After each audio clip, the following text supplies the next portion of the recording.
Farmacias Medicity, la cadena de farmacias más grande del país, ahora llega a tu casa. Pídenos a domicilio al 1-800-633-424. 1-800-633-424. Quédate en casa. Damos la bienvenida al licenciado Felipe Abril. Él es viceministro de Gobierno y varios temas que tratar.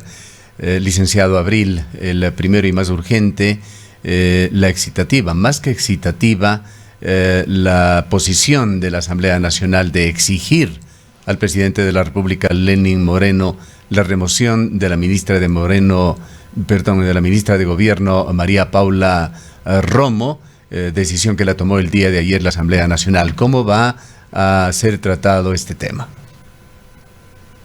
Muy buenos días, estimado Gustavo. Un saludo cordial, Rosana, y a la ciudadanía que nos escucha en el país. Es una clara intromisión de la Asamblea Nacional el exigir o solicitar al gobierno nacional una actuación en concreto. No es competencia de la Asamblea Nacional. La Asamblea puede fiscalizar, puede pedir un juicio político, mas no puede solicitar o exigir este tipo de medidas. Así que en manos está del señor presidente de la República la decisión que pueda tomar. En cuanto a este tema, esto tiene ya cola en la Asamblea. Se habla justamente de que esta situación habría permitido bloquear un juicio político que hace algunos meses se proponía en contra de la ministra Romo. Estimado Gustavo, la ministra Romo ha asistido a la Asamblea alrededor de 30 ocasiones, por pedidos de las mesas, por pedidos del Pleno, por pedidos de entrega de información, por pedidos de asistencia en distintos momentos. Y ella, demócrata como es, ha asistido siempre a los llamados, porque así es como funciona la democracia. La Asamblea tiene que fiscalizar, tiene que hacer los pedidos de información a los ministros, y la ministra ha entregado absolutamente todo. Hoy por hoy lo que se busca es un ejercicio de desgaste político al no poder vincularle de ninguna manera con los actos que han tratado de vincularle. Y esta es una realidad en el país, porque lo que sucede en estos momentos es que ya todos están en pre-campaña electoral, y lo que buscan, y el mayor negocio que ha encontrado la oposición, es seguir dañando y golpeando la imagen del gobierno. No tiene otro sentido más que este. Usted mire quiénes son los que solicitan quiénes son los asambleístas que solicitan los juicios políticos a la ministra, mire quiénes son los que solicitan esta remoción. Estamos hablando de asambleístas que han tenido una precaria actuación en estos 4 años en la Asamblea y que buscan rescatar de alguna manera el espacio que han perdido, y porque están buscando también la reelección. Así que pues lamentablemente así funciona la Asamblea, así funciona con algunos asambleístas que creen que este es lo que necesita el país, y no buscar, coordinar y trabajar por sacarle al país adelante en medio de una pandemia, Felipe, y de una crisis económica y de salud que no hemos vivido en tantos años. Felipe, muy buenos días. Si bien esta es la posición de la Asamblea Nacional o de ciertos sectores y legisladores de la Asamblea Nacional, ¿cómo va a abordar el tema o cómo ha asumido el tema el gobierno nacional respecto de estas denuncias? Del lado del ámbito jurídico se manifiesta que lo expuesto a través de este portal digital de la Posta invalidaría esta información o estos documentos como pruebas para avanzar en una investigación, y que esto de alguna manera se ha manifestado vendría a beneficiar a la ministra Romo en el proceso que se estaría investigando. Pero ¿cuál es la posición del gobierno respecto de estas denuncias?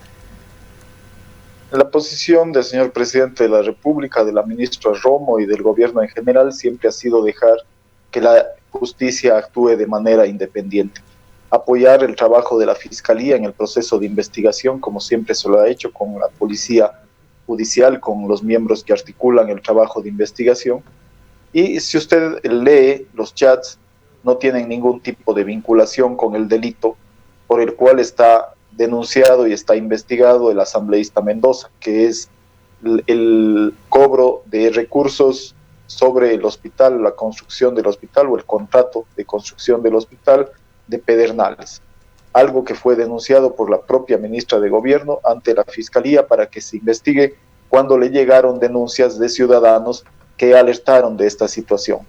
Entonces, el asambleísta Mendoza, hoy sin explicar su situación y sin defenderse como corresponde, lo que hace es tratar de endilgarle o de vincularle a la ministra de Gobierno en un tema que no tiene absolutamente nada que ver. Si usted mira, no tiene nada que ver los chats con el tema del hospital de Pedernales, no se le asocia a la ministra que haya sido parte de solicitar dineros o de que le entreguen dineros para este tipo de actos.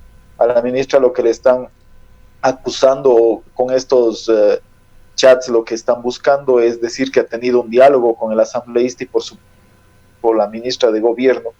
Lo que tiene que hacer es conversar y dialogar con todas las instancias del Estado, ni siquiera solo del gobierno.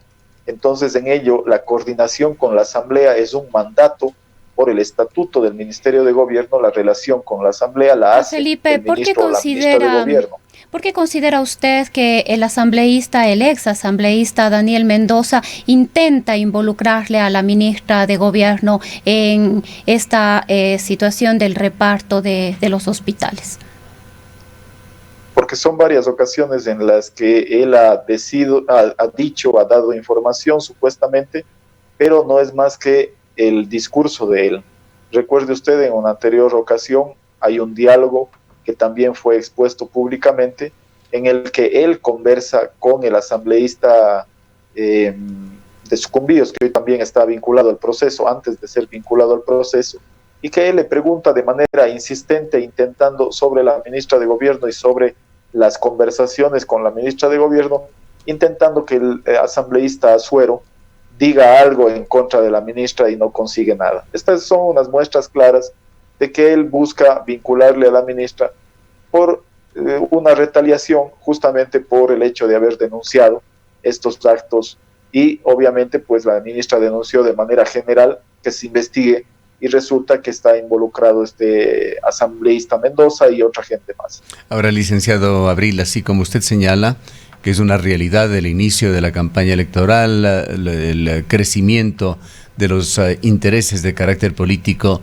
también es una realidad que creo que nadie lo puede negar en el Ecuador, el manejo político que se dio en los hospitales, sustentado por varios reportajes en medios de comunicación y por evidencias que ahora son seguidas incluso por la justicia ecuatoriana.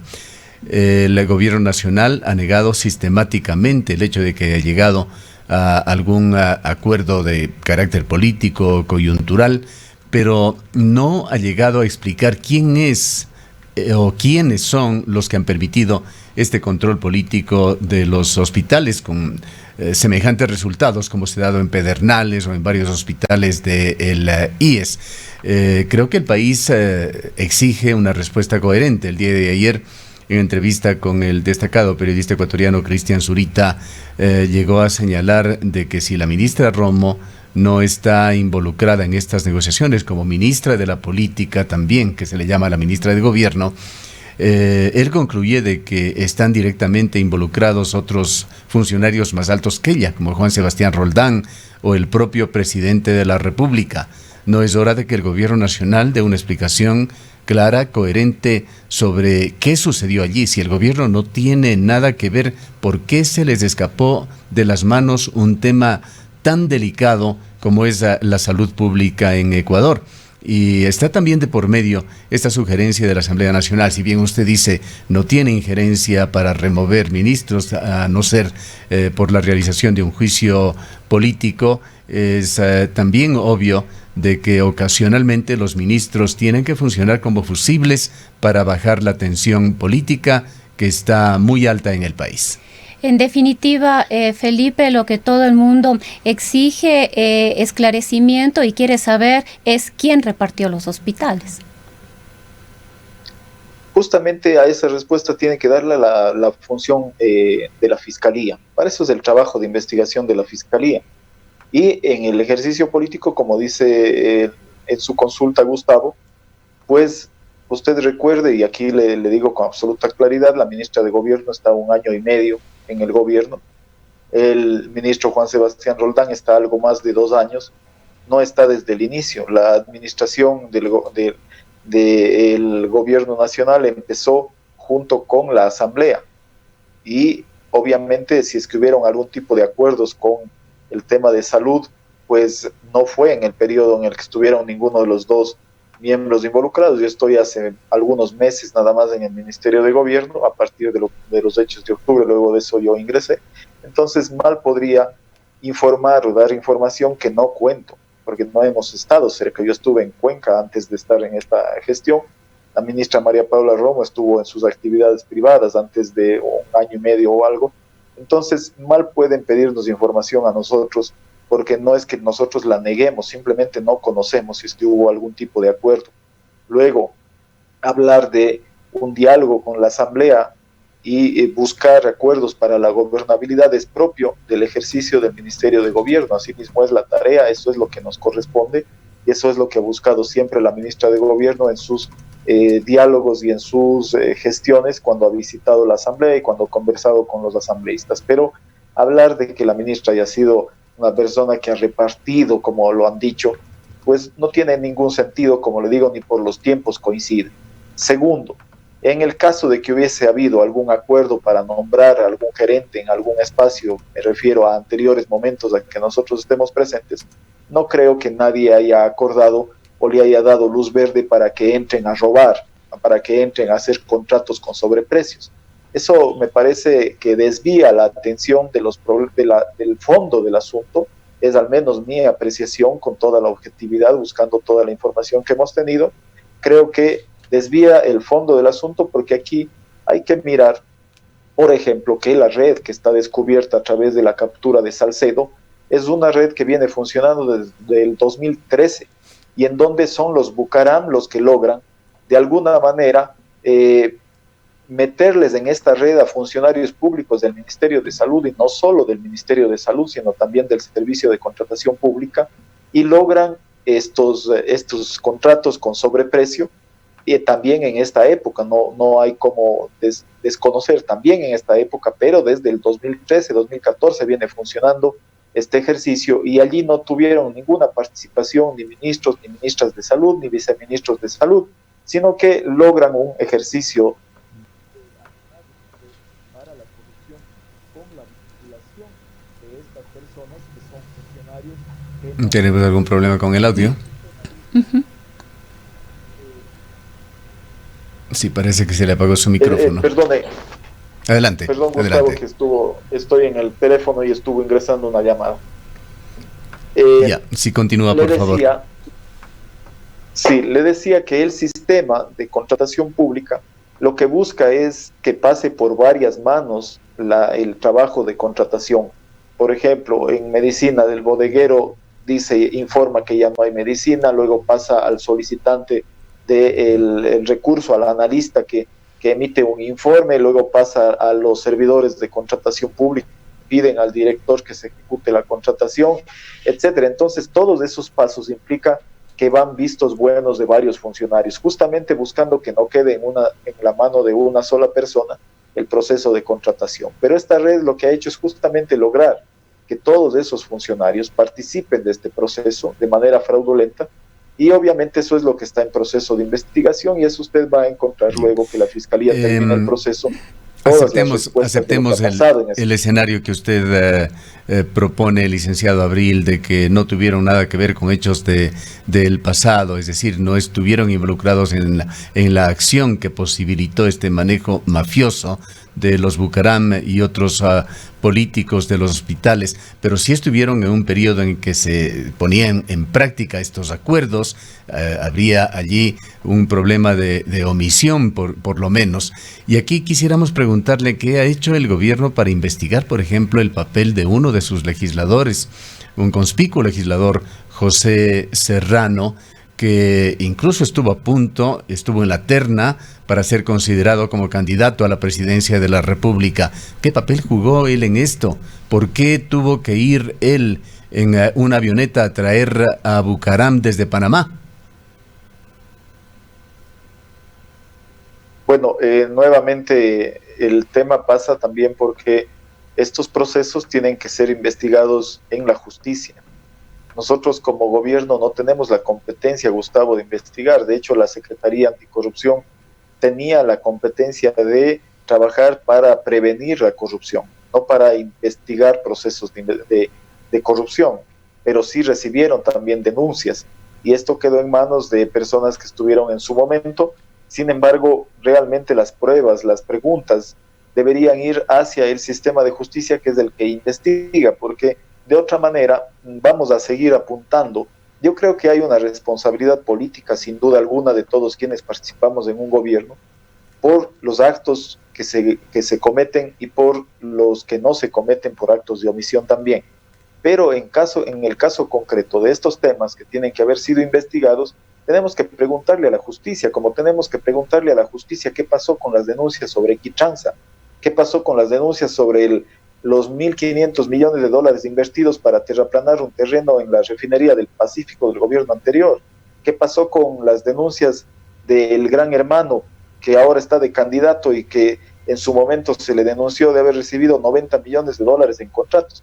Entonces, estamos hablando de que en el país durante mucho tiempo se había permitido la corrupción porque se había protegido la corrupción. Recuerde usted cómo le dejaron salir del país al primo del expresidente de la República, Correa, para que se vaya supuestamente al matrimonio de la hija y nunca más volvió. Esas eran las formas de lograr impunidad. Este gobierno lo que ha hecho es destapar la corrupción que no existe desde este gobierno, que existe desde muchísimos años atrás, y que en los 10 años del gobierno anterior se profundizó, porque hubo además muchísimo más dinero, hubo más desperdicio de recursos que hoy nos faltan. Con los 1.500 millones de dólares de la refinería del Pacífico, hoy no tendríamos que estar con atrasos con ningún funcionario público, con los salarios, ni con las deudas a las universidades, ni con las deudas a los gobiernos autónomos descentralizados, porque hoy lo que vivimos es una crisis económica tremendamente grave que ha afectado a todo el mundo. El gobierno francés y el gobierno español hace 15 días hablaron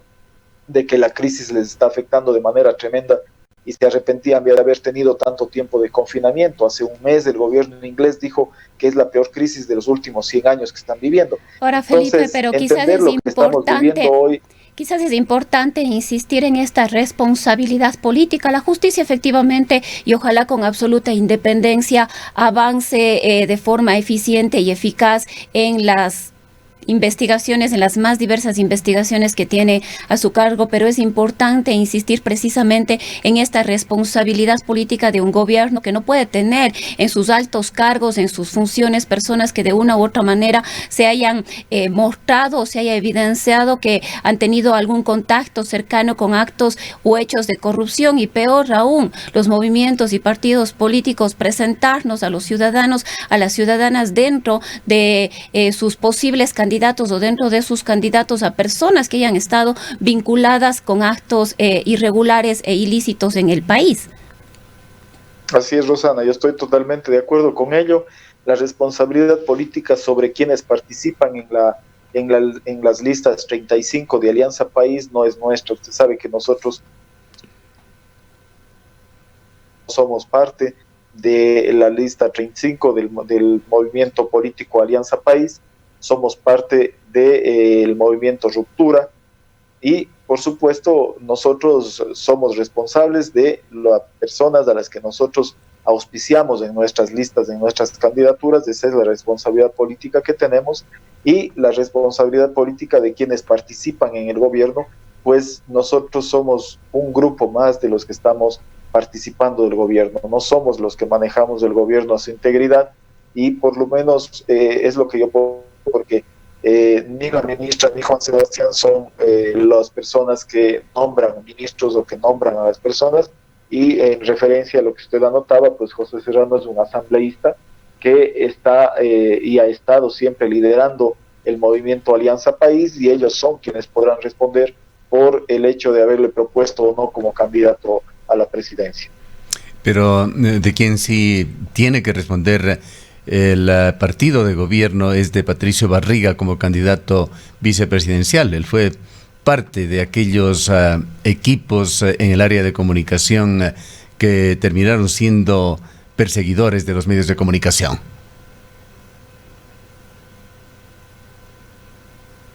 Y más que el equipo de gobierno, estimado Gustavo, aquí insisto porque él es miembro del movimiento político Alianza País, de las listas 35.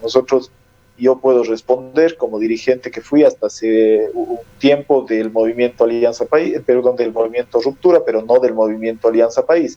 Es ahí en donde se le ha propuesto a Patricio Barriga ser el candidato vicepresidencial. Nosotros, como usted ha visto en este tiempo, hemos cambiado la política desde el mandato del propio presidente de la República, Lenín Moreno. No hay persecución a los medios de comunicación, se han cambiado algunas normas, incluso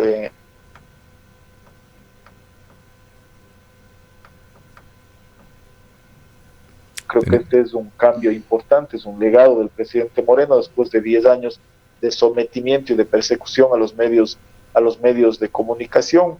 Y por supuesto, este ejercicio democrático es un ejercicio que siempre debió haber sido así. No pedimos que existan aplausos por ello. Lo que nunca debimos haber permitido los ecuatorianos es que pase lo que pasó hace 10 años. Pero en ese ejercicio, obviamente lo que esperamos es que la memoria colectiva del país no pierda de vista a quienes actuaron de una u otra manera. Nosotros tenemos la frente limpia y las posibilidades de decir nosotros no estamos involucrados en ningún acto de corrupción. Felipe, esto quiere decir que pese a que ustedes son hoy parte del gobierno, son parte del oficialismo, no habrá una alianza o no estarían apoyando al oficialismo, a Alianza País en este caso para el proceso electoral del año 2021. Así es, Rosana, nosotros tenemos diferencias y ellos tienen diferencias importantes con nosotros. No hemos conversado y no tenemos ningún tipo de acuerdo para el proceso electoral. Hay pocas provincias donde los actores de uno y otro movimiento tienen una relación buena en donde podrán quizás llegar a algún tipo de acuerdo electoral, pero hoy por hoy las listas 35 presentaron unas candidaturas y en nuestro movimiento político que hace un poco más de una semana definió reestructurarse, reorganizarse y tener otra figura política, hoy por hoy está ampliado, hoy por hoy tiene unas nuevas directivas provinciales y nacionales en donde ya no participamos ninguno de nosotros. Hemos cedido el espacio, hemos abierto de manera plural como habíamos quedado justamente después de que nos eliminaron ilegalmente de la lista de movimientos políticos. Nosotros habíamos decidido que si recuperamos el partido, que si peleamos por recuperar el movimiento político nuestro, lo que haríamos es un ejercicio democrático de apertura y eso es lo que hoy está pasando. No somos parte ni de la directiva provincial ni de la directiva nacional y está en manos de gente nueva. Ahora, para salirnos de este tema, licenciado Abril, dejemos las cosas claras. ¿Sigue siendo director o presidente de Alianza País el presidente de la República, Lenín Moreno, de quien el día de ayer, lo ha dicho nuevamente María Paula Romo, ella tiene que cumplir una importante misión aún dentro de su gobierno, dando apoyo a este gobierno del presidente de Alianza País y presidente de gobierno? Sí, Gustavo, es presidente de Alianza País. No he conocido que haya dejado de serlo. Claro. ¿Cómo se vive esta dicotomía? A ver si nos puede explicar. El movimiento Alianza País le llevó a ganar las elecciones al presidente Lenín Moreno. Y una parte del movimiento Alianza País se quedó con el presidente Lenín Moreno luego de las decisiones que se tomaron al separarse del sector que apoyaba al correísmo. Al inicio del gobierno hubieron disputas, como usted conoce y la opinión pública conoce, obviamente porque el presidente Moreno nunca defendió al ex vicepresidente Glass, le dejó que se enfrente a la justicia y hoy por hoy está preso. Y entonces eso marcó un parteaguas entre dos sectores de Alianza País. Un sector que se quedó en el gobierno con el presidente Moreno es parte del ejercicio de gobierno y nosotros después de 2 años de gobierno empezamos a participar, primero con Juan Sebastián Roldán, después de algunos meses más con María Paula Romo y después de algún tiempo algunos miembros más del movimiento Ruptura fuimos participando del gobierno. Es parte de esos espacios de convergencia en donde los gobiernos deciden participar con más sectores que no son solo Alianza País, ni solo Ruptura, están otras pasando al otro tema al cual usted se refería, de que no debe permitirse la impunidad y el papel que tiene que jugar la justicia. Hay un papel que tienen que jugar también las autoridades y particularmente aquellos segmentos del gobierno que tienen control en el orden público. Le preguntamos qué se va a hacer de parte del gobierno de Lenín Moreno con respecto a María de los Ángeles Duarte, hoy invitada en la Embajada de Argentina. Ella, entendemos, requerirá eventualmente, si es que quiere salir del país, de un salvoconducto. Dos ejercicios importantes ha realizado el gobierno nacional. Uno, la Cancillería, informando con absoluta amplitud todo lo que ha sucedido con el proceso de juzgamiento de la ex ministra de Transporte, María Ángeles Duarte, al gobierno de Argentina, para que obviamente se entienda que no se trata de una perseguida política, sino de una sancionada por la justicia por actos de corrupción. Y el otro acto importante que ha realizado el gobierno también es notificarle a la justicia del incumplimiento que ella ha tenido sobre la ley al retirarse ¿cómo se llama? El aparato que se le grillete puso para tener sus movimientos. Grillete electrónico.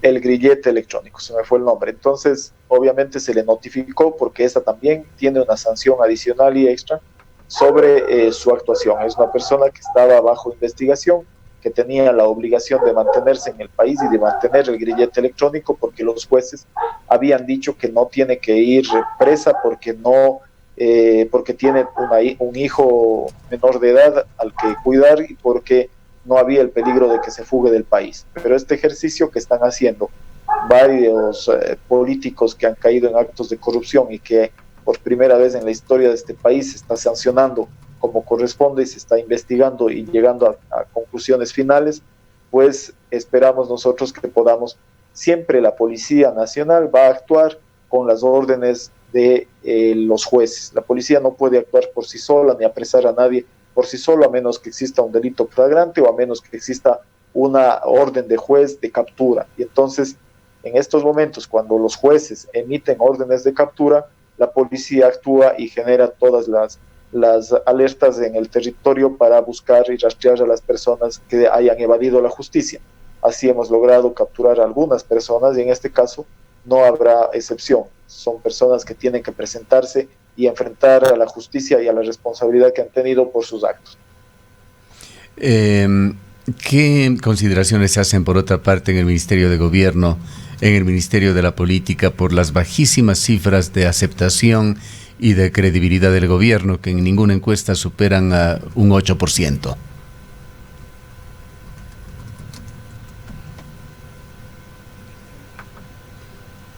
Bien, aparentemente ha terminado la entrevista del licenciado Abril, con quien debíamos también plantearle el tema que acaba de quedar en el aire. También queríamos hablar sobre esta nueva normalidad en la que está ingresando Ecuador. No sé si se ha reconectado. Ya, tenemos algún problema, licenciado Abril. Le preguntaba antes de ir a temas relacionados con el manejo de la pandemia, que es otro tema muy preocupante de lo que viene tras el 13 de septiembre, cuando se levantará el estado de excepción. ¿Qué consideraciones se están haciendo a nivel del Ministerio de la Política sobre esas bajísimas cifras de aceptación y de credibilidad del gobierno de Lenín Moreno? Estimado Gustavo, es parte de lo que a uno le toca en la política cuando ejerce la administración pública y llegan momentos críticos. El país estuvo ya en una situación económica compleja, producto del despilfarro del gobierno anterior. Luego de esto vino un intento de corregir las distorsiones económicas y justamente por eso se activaron las paralizaciones de octubre, lo cual derivó en unas protestas inusitadas que no fueron solo protestas ciudadanas, sino en donde hubo violencia, hubo actos delictivos, donde hubo bandas delincuenciales participando, etcétera, como usted conoce, pero eso le costó al país mucho dinero. Todo eso ha significado un desgaste y hoy por hoy administrar un país sin los recursos que tenía hace poco, la gente se acostumbró a vivir de algo que siempre dijimos esto va a ser un sueño, porque después vamos a tener que despertar y vamos a ver la realidad.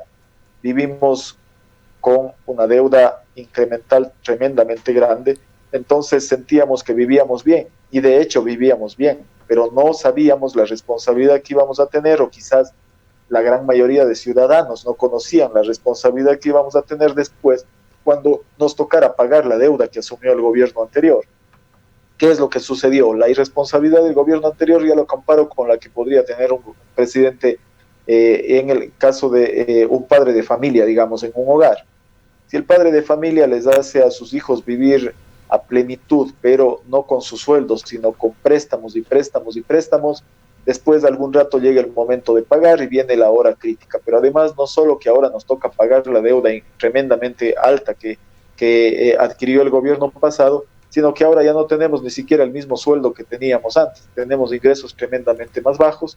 Solamente en julio el gobierno recibió por petróleo $2 millones, de lo que el año pasado, en julio del 2019, se recibieron $260 millones. Esa es la realidad. Entonces, con esta crisis, con no poder pagarle los sueldos a los funcionarios públicos a tiempo, con no poder pagarles a las universidades a tiempo, con no poder pagarles a los municipios, a las prefecturas a tiempo, es obvio que vamos a tener un desgaste, pero nosotros nos hemos quedado a terminar este gobierno porque tenemos que enfrentarlo. Esa es nuestra tarea y nuestra responsabilidad. Estamos haciendo lo correcto y lo mejor posible para buscar superar esta crisis, pero todos los países del mundo están en la misma situación. A pesar de ello, nosotros pues hemos tomado las decisiones que, acompañadas de muchos técnicos en la materia para la pandemia, nos han sugerido y hemos analizado todo lo que ha sucedido a nivel mundial, porque hemos tenido la posibilidad de que pase esto en otros lugares del mundo antes. Hemos visto lo que pasó en Europa, hemos visto lo que pasó en Asia, hemos logrado ver las mejores experiencias de allá y hemos logrado implementar aquí. Al punto que solo un ejemplo le doy, nosotros habíamos planteado el uso de la mascarilla todo este tiempo. España y Francia hace 2 semanas retomó el uso obligatorio de la mascarilla porque tuvo un repunte. Entonces buscamos convivir con este virus y no dejar que la economía del país colapse tampoco. Convivir con el virus y tampoco dejar que los hospitales colapsen por no tener atención para la gente. Estamos en una línea muy fina, muy delgada, de lograr que la administración pública de los hospitales pueda satisfacer la demanda de las personas que requieren atención. Ahora, y obviamente que se reactive la economía. Pongámonos, licenciado Abril, en el nuevo escenario que se abre a partir del 13 de septiembre, cuando termina el estado de excepción y la pandemia continúa. Con una población mejor entrenada, sí, pero en un riesgo vital muchísimo más alto que al inicio del estado de excepción. El 16 de marzo es muchísimo más fácil contagiarse y entrar una buena parte de la población en una seria crisis con riesgo realmente de vida o muerte, que lo que sucedía hace algunos meses. Y ante la imposibilidad constitucional de seguir dilatando el estado de excepción y en consecuencia de poder tomar una serie de medidas extraordinarias. ¿Qué va a suceder de allí en adelante? ¿Qué normativa se puede y se debe aplicar? Se ha dicho que tendrá que echarse mano a las ordenanzas, a las decisiones de cada municipio, de cada cantón en el país, a lo que le permita, obviamente, la ley, pero que en aquellos casos en los que, por ejemplo, en temas de movilidad no tenga competencias un municipio, el gobierno nacional tomará las decisiones que sean del caso. ¿Cómo vamos a funcionar a partir del 13 de septiembre? Así será, Gustavo. Nos exige un nivel de coordinación todavía más fuerte con los gobiernos locales, pero primero yo quisiera dejar claro que el tema de no poder tener un nuevo decreto de emergencia pasa no por una decisión del gobierno nacional, sino por una disposición de la Corte Constitucional, como ustedes conocen. Claro, la Constitución no permite, así es. Ella es la que no permite tomar un nuevo decreto de emergencia. Ante ello, el gobierno nacional está preparando y trabajando con campañas ciudadanas para lograr la corresponsabilidad de los ciudadanos. Yo creo que es importante decir que cerca de un 90% de la población ha sido absolutamente colaboradora con las decisiones y las disposiciones tomadas y ha contribuido de manera importante para lograr disminuir los contagios, pero hay un 10% de la población que no mismo entiende por las campañas y que requiere de sanciones. Y ahí es donde necesitamos que los gobiernos municipales también actúen con las ordenanzas que generen el problema es que ese 10% puede terminar contaminando al 100%. Así funcionan las cosas. Así es, lamentablemente. Lamentablemente lo que usted dice es así, Gustavo, porque el crecimiento de los contagios se da entre la gente joven, entre la gente entre los 20 y los 40.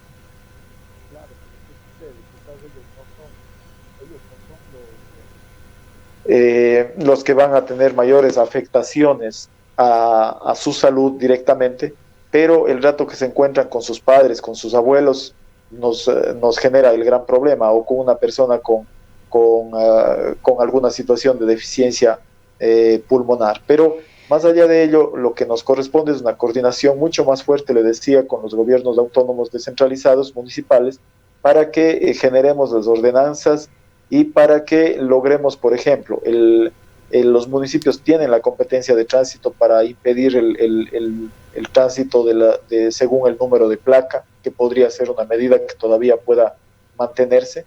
Hay que analizar de a poco, y también tenemos que combinar el trabajo de la Policía Nacional con los otros organismos de control, como son los agentes de tránsito, los agentes... Ahora, Felipe, no hay duda que el tema de la movilidad está directamente relacionado como una de las causas principales con el incremento de casos. Incluso el aforo dentro del transporte público es también considerado como uno de las razones principales por las cuales los contagios continúan en incremento. Quizás lo que preocupa es que todas las decisiones que se han venido tomando por parte del gobierno, del COE nacional, se han venido dando, a diferencia de lo que ha ocurrido en otros países cuando la curva ha empezado a aplanarse o a disminuir. Vemos que aquí... y hablo sobre todo por la provincia de La Suay, por Cuenca, todas estas medidas se han ido tomando mientras la curva sigue en constante y permanente ascenso. Y hace un momento usted hablaba de que lo que se espera es que los hospitales no colapsen. Pues los hospitales ya han colapsado. Aquí tenemos personas que están muriendo porque no consiguen un respirador, personas que están muriendo porque ya no consiguen una cama UCI. Entonces, de alguna manera sí existe una preocupación profunda por parte de los ciudadanos respecto de las medidas que se puedan tomar fuera de un estado de excepción, que entendemos ya no es posible tomarlo, y quizás estas responsabilidades, como hemos manifestado, deberían pasar a manos de los gobiernos locales, pero hay otras responsabilidades que el gobierno nacional no ha logrado tampoco satisfacer, como es el incremento en el número de pruebas, que también es fundamental para la toma de decisiones y para la prevención de contagios. Y el otro tema es el poder dotar de mejores condiciones a los centros hospitalarios. Rosana, en medida de las posibilidades económicas del país, en algunas provincias se ha duplicado y en otras se ha triplicado la cantidad de camas UCI y la cantidad de médicos y de personal que asiste. Por eso es que los pocos recursos que han ingresado se han destinado prioritariamente al área de salud. Yo le puedo pasar en el transcurso del día o hasta mañana la información concreta de cómo se ha incorporado y se ha incrementado esta atención. Nunca va a ser suficiente si es que la ciudadanía se relaja y sigue creciendo. Entonces, lo que no podemos permitir es que exista un ejercicio de irresponsabilidad. Las medidas que usted dice que hemos tomado han venido fundamentalmente pensadas en la reactivación de los sectores económicos, pero con las responsabilidades del caso, porque todas han tenido protocolos de actuación para evitar el incremento de contagios. Pero, por ejemplo, si no permitíamos que el sector turístico regrese a tener actividad, simplemente estaban al borde de la quiebra. De hecho, algunos han quebrado, muchos han quebrado. Producto de todas estas medidas, tenemos 300.000 empleos menos en el país que cayeron. Y producto de la reactivación responsable que hemos tomado, se han incorporado 160.000 nuevos empleos. Pero todavía tenemos perdidos 140.000 empleos. Entonces, es realmente un hilo muy delgado el que se puede tener en este ejercicio de lograr la reactivación económica y de lograr el manejo responsable también en materia de salud. Pero, como le decía, usted no habrá visto que se haya flexibilizado, por ejemplo, fiestas o nada que no sea necesario. El transporte público es necesario, el transporte interprovincial es necesario para la gente. Es una demanda de los ciudadanos que tienen actividad económica entre las provincias y es una demanda de los transportistas. Ustedes también habrán sacado en noticias varias protestas, plantones de los transportistas que ya están colapsando porque los pagos en los bancos les exigen que se realicen y ellos no tienen un solo centavo de ingreso, que también es una realidad. Entonces, estamos buscando que esa reactivación sea paulatina, sea progresiva, pero sea con toda la responsabilidad y con todos los protocolos que nos permitan lograr justamente un equilibrio entre salud y reactivación económica. Nunca vamos a tener un equilibrio perfecto. Hace 2 semanas, una semana, en el Azuay estábamos hablando de efectivamente gente haciendo colas para tener la posibilidad de entrar a una unidad de cuidados intensivos. Hoy esto está ya disminuyendo y esperamos que esto mismo suceda con la responsabilidad de la ciudadanía. No vamos a poder emitir un decreto de emergencia porque nos quitaron la posibilidad de hacerlo. Nos quitó una entidad aparte del gobierno nacional. ¿Qué nos queda? Trabajar con los GATS, trabajar con campañas de educación. Y yo creo que aquí es fundamental que ustedes sigan colaborando como medios de comunicación con esa responsabilidad que le han hecho, incluso sacando una publicidad propia desarrollada por ustedes para que la gente no deje de usar la mascarilla en el espacio público, no deje de tener el distanciamiento de 2 metros y no deje de lavarse las manos permanentemente y usar el gel y el alcohol antibacterial, que esos son las medidas fundamentales y mínimas que debemos tomar y que la gente siempre tiene que tener. Yo a veces veo que hay gente que se relaja, que ya está sin mascarilla en la calle. No pueden esperar la sanción ni que esté un guardia ciudadano atrás ni un policía para sancionarlo. Es un tema de responsabilidad, pero como decíamos, ese 10% de la población puede hacer que las cosas se compliquen. Y vamos a tener que sancionar. De hecho, se ha sancionado muchísimo, Gustavo. El tiempo se nos ha agotado, licenciado Abril. Le dejamos en una salida final que rogamos concluir las ideas. Sí, decirle que hacemos el ejercicio responsable en la medida de lo que podemos hacer, porque el país tampoco cuenta con los recursos que quisiéramos. Hemos logrado incrementar recursos con recursos internacionales que no son suficientes. Por ejemplo, para la reactivación, los recursos que llegaron son insuficientes. Hay 3 veces más pedidos de crédito en las cooperativas y en los bancos estatales de lo que alcanzan los recursos. Estamos haciendo gestiones para que nuevos recursos lleguen.